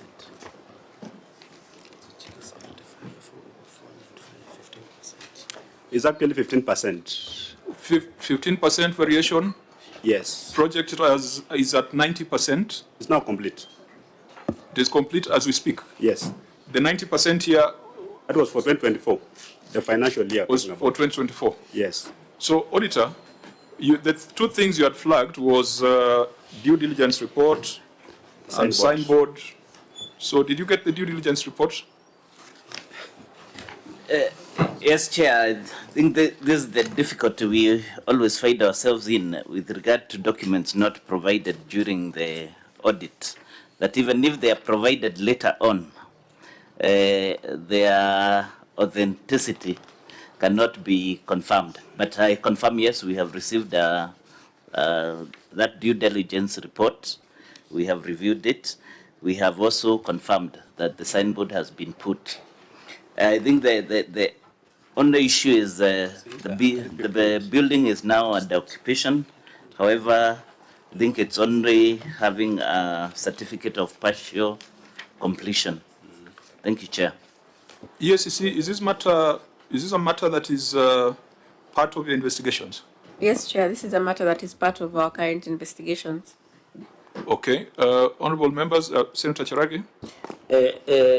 Governor, if you are saying that the county headquarters is complete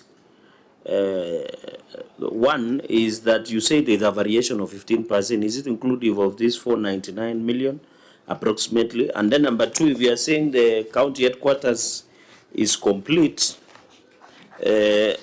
I saw in some media outlets that you have already occupied.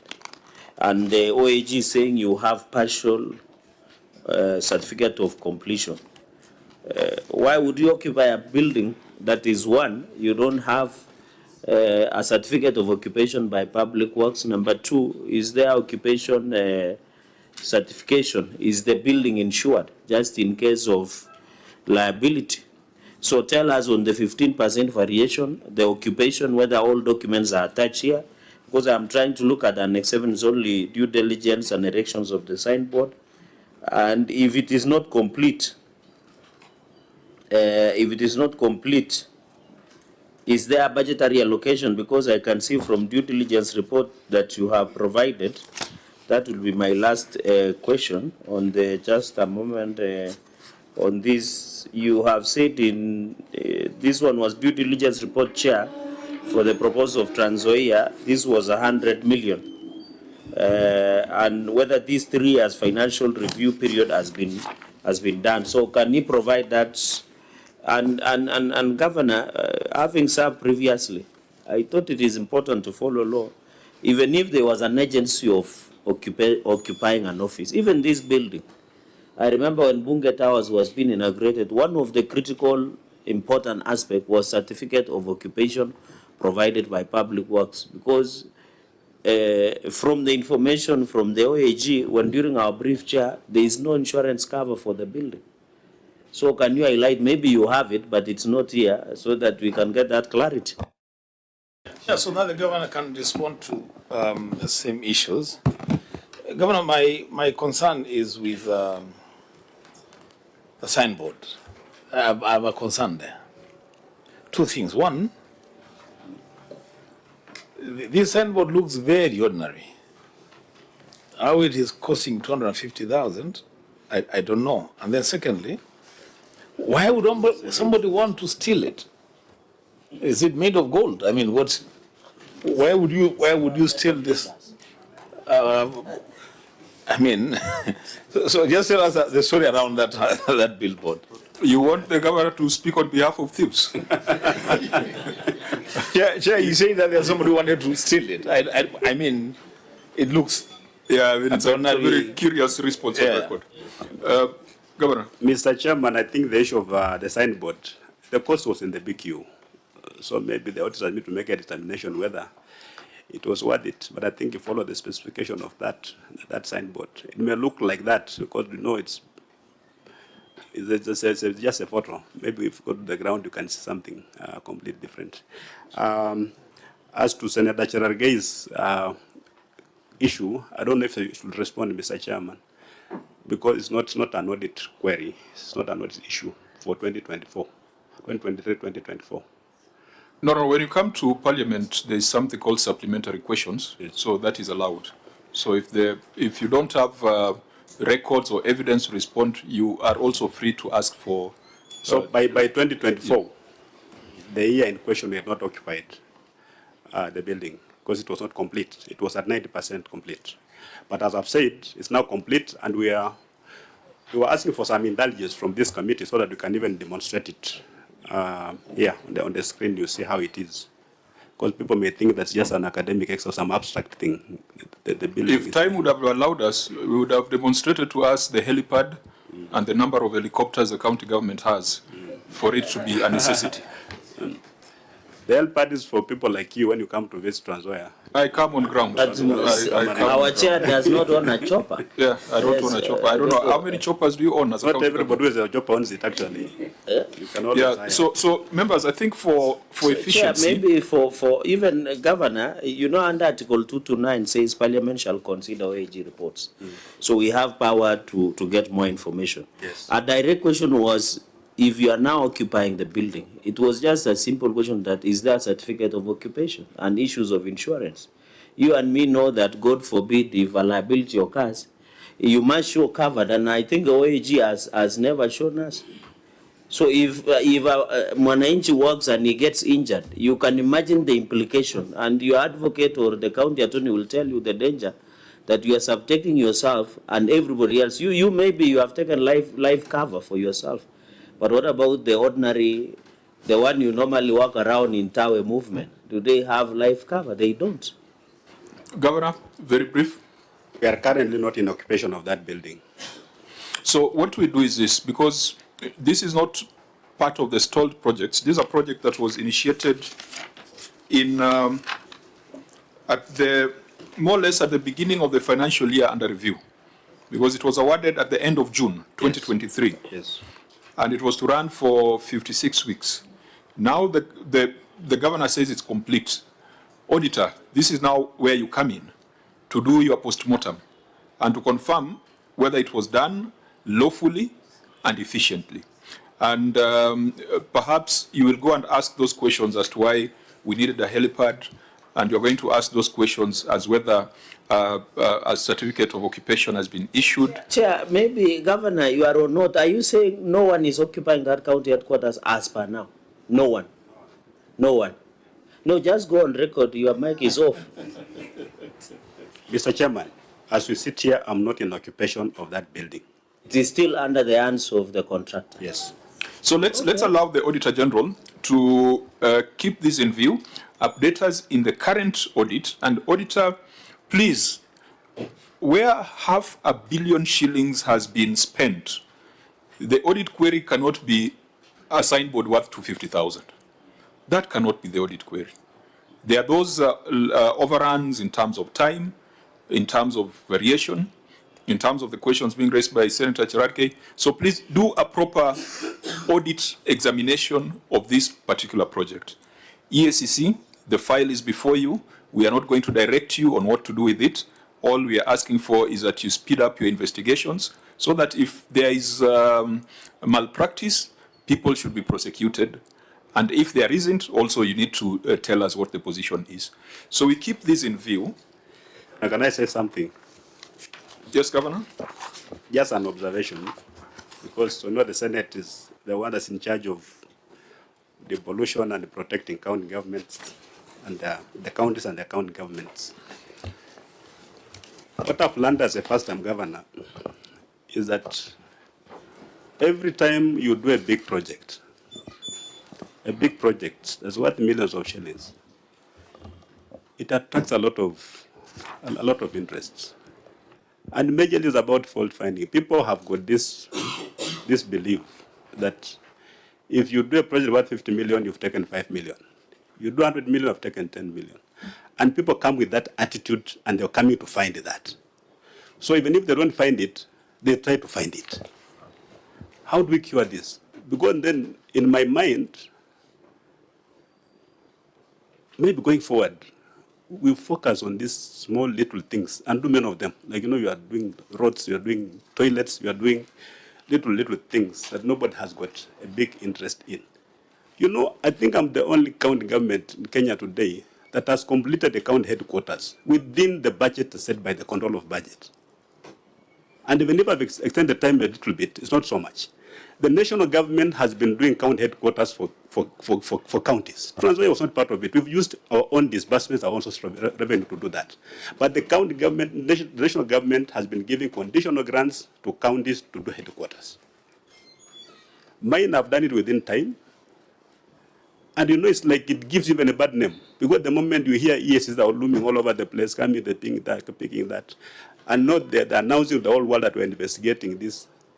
Why don't you investigate and then announce? Why do you announce and then start investigating? Because at the end of the day, you've already been persecuted in public. You must protect the stakeholders in this meeting. EACC is Let me finish first, because Governor. I made a disclaimer. Governor, I gave indications that in the next 16 minutes, whatever we discuss here will be null and void because the House will be in session. We have not made any adverse recommendation as a Senate on this matter. We have asked the Auditor General to review it to ensure it is lawful and effective. The EACC on their own motion are doing investigations. It's not prompted by us. So let's allow these institutions to do what they are supposed to do. So that is with regards to Chair, just for the record, because this is a House of Records, I want to state that if I heard the governor speak, he said that the Senate is a defender of counties and their governments. And he's raising concern that every time county governments set out to do big projects, there is some unnecessary interest created around those projects. And he's asking whether the option would then be to do small little things that attract no interest. And he has mentioned ESCC. It's not mentioned in bad light. He's just saying that why can't you investigate and announce the results of your investigations instead of announce to everybody that I want to begin investigations on this building and nothing comes out of it. I think it's a fair comment. I think, Senator Wambua, we had the ESCC here 3 weeks ago. We discussed that, yes. And we gave them our thoughts, which are aligned to what the governor is saying. So let's not reopen the debate now. And for the information to Senator Wambua, who was in that meeting, part of the investigation of ESCC was on impressed by the MCS. Was it from your county? So it doesn't mean. So let's not reopen that. No, it was. Senator Cherargei. It is on record. I will. It has been no, it was not his county. It was makwiny. No, it was not the county. I think it was makwiny. So let's proceed. Let's proceed in this manner. Just for a purposes comment, of time. just so that I conclude like Wambua, is that ESCC, I want to inform the governor because we had an honor of attending that meeting, that ESCC is investigating all issues. Chair. And if governor wants to make some comments, those are political statements. He can make it somewhere else. Mr. Chairman, I'm very sure the governor was very clear on what One final word, please. I'm very sure he was very clear. It's not just ESCC alone. It attracts interest from all over, including this year. Sometimes they're requesting for the same document. Yes, it's one seat. This year, one seat. You know, it's like a scramble for these things. Governor, they call it it's par for the course. That comes with their territory, that comes with their position. I think the only thing we can subject to debate is a matter which we ourselves are referring to ESCC. For example, the issue of on-source revenue, we have asked ESCC to investigate for good reasons. So anything that ESCC is doing on their own motion, we cannot interfere with that. The next project is Natembeya Mother and Child Hospital. Cumulative sum of 142 million. From the responses, the governor indicates that the projects have just been completed. If that is the case, then we can ask the Auditor General to keep them in view, because maybe there is information that the county has that was not there at the time of audit. The two issues, Natembeya Mother and Child Hospital, in complete construction. The responses that we are seeing here, we are seeing a certificate of practical completion. Auditor General, you can confirm that? Yes, thank you, Chair. I wish to confirm that the projects are completed, but not in use. So the issue of value for money continues to hold true up to this moment. Can you then, in the current audit that you're doing, again review it for lawfulness and effectiveness? I think it would be better that way instead of trying to hypothesize. Country Aggregation and Industrial Park at Namandala. Last week we discussed KAIP for Turkana and the challenges that are there. This is a matter, Governor, is it complete or it is still work in progress, the KAIP? The chairman is not complete. It is still work in at 42%. 42%. Yeah. Members, can we allow the Auditor General to keep this in view and review it in the current audit cycle? There was something about Mitume Fresh Produce Market, but let's go to the multi-story business complex, where the contract was signed in 2018 at a sum of 874 million. Governor, is this complete, this multi-story business complex? It's not complete, Mr. Chairman. It's at what percentage? 92%. So it has not changed since the audit, because at the audit it was at 92%. It hasn't, because I've got a problem with the contractor. We've paid all the IPCs, but the guy's not on site.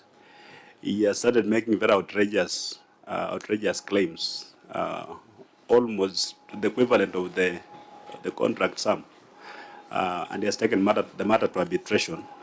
we are going to prosecute this matter.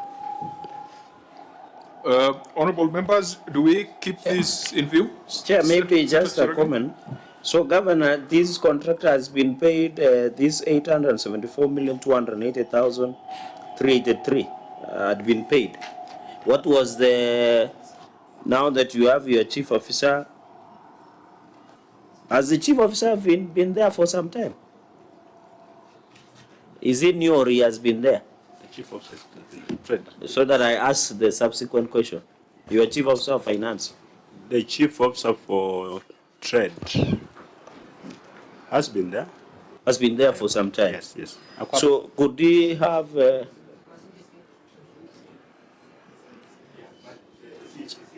CC? The CC So here, this Governor or your CC, as this amount of 874,280,383 been paid, and maybe through the chair, what is the actual contract sum of this construction of multi-story business complex? And my final question, Chair, so that we exit, is that is there a variation? Because if the contractor is disturbed, I've looked at your responses, Governor, and you have indicated that the contractor has been very troublesome. So was there any variation? Why is the contractor in arbitration? Can you tell us the contract sum so that we know why the contractor has gone to arbitration, and if this 874 million has been paid? Those will be my three questions, Mr. Chairman. Governor? If I can respond, the contract sum is indicated there is 874,280,303 shillings. This contract was awarded in 2017-2018 financial year. This project has been around for more than 8 years now. And of course, when the contract asks for extension of time and is granted, it comes with some costs. But the biggest challenge you have today is that the contractor has abandoned site and has gone to arbitration. So that's where the matter is now. Can you tell us how much has been paid on this contract, in this contract, sir? 874. How much has been paid? How much has been paid? How much has been paid out of this contract sum through the chair? All the contract sum has been paid. Okay. Less. I think just about 5 million has all been paid. So there was a variation of 5 million more. Because of what type of extension of time, of course, comes with some costs. So, and the project is 92%? Yes. It doesn't look fair to the county because it should be around 96, 98%. Yeah, and this is an outstanding of 5 million. I think I recall. Chair, maybe finally, with your indulgence, is EACC investigating this matter? Okay, thank you, Chair. Okay, so there could be a multifaceted approach, EACC and Auditor General also to keep it in view. The OAG recently made some comments that counties should ensure that they've got an exit clause in contracts. And that's why you have a project, you are stuck with a contractor from 2018 because the projects were not properly negotiated, the contract terms are not clear, and eventually you'll end up spending much, much more than the 874 million that has already been committed. The president promised 100 million when he came to Transnzoia. It whetted the appetite of the contractor, and that money has not been given. So this is why we're having all these problems. I think presidential proclamation should not override procedural, propriety. So you still have a responsibility to deal with this, whether or not the president's promise will be delivered. So let's keep this in view. The next is Kenyatta Stadium, 657 million. Is it complete or not?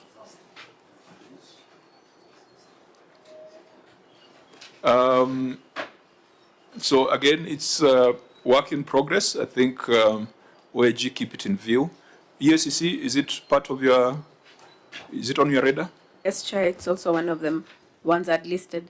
Okay, so as far as the Senate is concerned, we will wait for the report of the OAG Just a comment. in the current financial year. I see in the observation of the certificate of OAG, there was an issue of boundary. Was that resolved? or somebody encroached? Perhaps maybe to request Senator Cherargei, if you look at the time, Yes. we have only about 5 minutes. So let's keep those questions. Okay. Let the OAG advise us in the next audit cycle. Okay. There is a teaching hospital, 1.6 billion. Was it under Is it complete, Governor? Since December 2018 Yes. to date. Yes. And again, litigation or? Yeah, the contractor again abandoned site a long time ago. He went to arbitration. So the matter is still pending. ESCC, is this before you? The teaching and referral hospital? No, Chair. Okay. Chair, out of 1.6 billion, are you aware of any amount that has been paid for this? And number two, was it handed over? I've seen like here in Nyandarua, Chair, and Kakamega. Was it part of that was handed over or in partnership with national government? Thank you. No, this project was conceived by the county government of Transnzoia in 2018. It has got different phases. I think that what is remains phase 3. So how much has been paid out of 1.6 billion so far? 1.5? 1.6 because it says the Yeah? contract sum. Sorry, it says the contract sum is The 1.6 Auditor General has billion. reported on it, says 98% has been paid. Yes. So how much is that? 1.57 billion. That's 1.5 billion. Yeah. Is the work done 98%? No. If there was any project that ESC should be investigating, it's this one. It is the one that you are not investigating. I am giving directions as a chair. Then you can volunteer information to ESCC, in addition to the OSR matter, yes, please, this particular matter must also be under your radar. interest. Because it cannot be acceptable that a contract of 1.6 billion, 98% is paid and it is not complete. And how many percent of the project? With 98%, you could be using a corner of the hospital. Yes. Surely, with 1.57 billion paid. So let's escalate this to ESCC. Let's ask the Auditor General to give us a comprehensive report on this matter. If you look at Transnzoia, it's littered with projects. Some are historical and stalled, and some are current. I'm glad that 2 of the current ones that we have reviewed indicates that they are complete. So there seems to be a problem with the historical projects. Yeah. Perhaps as we had resolved to visit Turkana, I think Turkana, Transnzoia, West Pokot are easily, they are within the same circuit. So perhaps when we are doing our county visit plan, we can do Turkana, do Transnzoia, see the success stories, but also take note of the stalled projects that require serious intervention. So I think that is our resolution, that as much as the OAG is keeping it in view, the ESCC is doing investigations. Senate will also organize itself to come and visit some of these projects. A few issues we have not dealt with. I think we'll take the written responses and make recommendations. And when we eventually come to Transnzoia, we will give final declarations on any other matter that we have not dealt with. Honorable members, if there is any matter in closing, otherwise we would allow the governor to make his closing remarks. Just one comment, Mr. Chairman. When we were on the receipt of revenue, we gave a disclaimer that I'm just popular, but it's not demonstrated. I think my popularity is demonstrated. And I cannot be judged by what happens just in one small section called the receipt of revenue. Of course, I was the first one to admit that we've got problems there, and I've actually called upon this committee of the Senate, maybe to share experiences from the other counties, how they've managed to deal with the problem of revenue leakages by staff. Because in my mind, I believe every revenue payer in Transnzoia pays. That one I can really guarantee. But where does the money end up? Not all of it ends up in where it's supposed to end us. Otherwise, I want to thank you for giving us the opportunity to again demonstrate that devolution is working. Thank you, Chair. Thank you. The time will not allow us to say much. We wish you a safe journey. We'll organize ourselves to come and visit. And please make sure that these toll projects, you find a solution to it. And make sure that every cent that the woman in the market pays is accounted for. And if it cannot be accounted for, then kick out the crooks in your institution, those who are stealing under your nose, because this conversation has established that there is that likelihood. But we'll leave that for investigation and recommendation by the EACC. The meeting is adjourned. This committee will meet on Thursday morning at 9:30.